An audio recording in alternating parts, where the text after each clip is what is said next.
আসসালামু আলাইকুম রাহমাতুল্লাহি ওয়া বারাকাতুহু।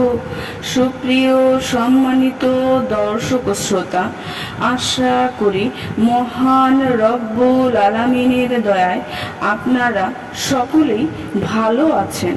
সুপ্রিয় সম্মানিত দর্শক শ্রোতা, আজকে হযরত আলী রাদিয়াল্লাহু তাআলা আনহু থেকে একটি ঘটনা বর্ণনা করব। ঘটনার শিরোনাম হচ্ছে জাহান্নাম থেকে মুক্তির অন্যতম হাতিয়ার। সুপ্রিয় সম্মানিত দর্শক শ্রোতা, আশা করব এবং আপনাদের কাছে অনুরোধ থাকবে ঘটনাটি শেষ পর্যন্ত শোনার। আমিরুল মুমিনিন হযরত ওমর রাদিয়াল্লাহু আনহু একবার আলী রাদিয়াল্লাহু আনহুকে ঝর্ণা প্রবাহিত একটি জমি উপহার দিলেন। আলী রাদিয়াল্লাহু আনহু ওই জমির পাশে আরও একটি জমি ক্রয় করলেন।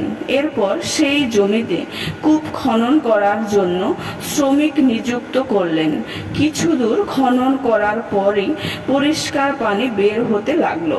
শ্রমিকেরা দৌড়ে গিয়ে আলী রাদিয়াল্লাহু আনহুকে এই সুসংবাদ দিলেন।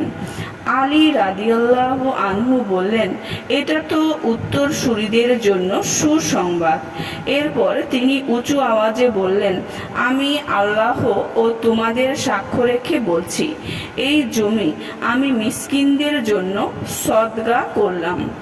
আল্লাহর রাস্তায় বের হওয়া দূরে বা কাছের নিরাপত্তা বা সন্ধিকৃত সকল মুসাফিরদের জন্য এই জমি ওয়াকফ করে দিলাম। এই দান ওই দিনের জন্য করলাম যেদিন কিছু চেহারা হবে সাদা আর কিছু চেহারা হবে কালো। আল্লাহ তাআলা যেন আমাকে সেদিন এই দানের উসিলায় জাহান্নাম থেকে মুক্তি দান করেন। সুবহান আল্লাহ। সুপ্রিয় সম্মানিত দর্শক শ্রোতা, আজকের ঘটনাটি এই পর্যন্তই।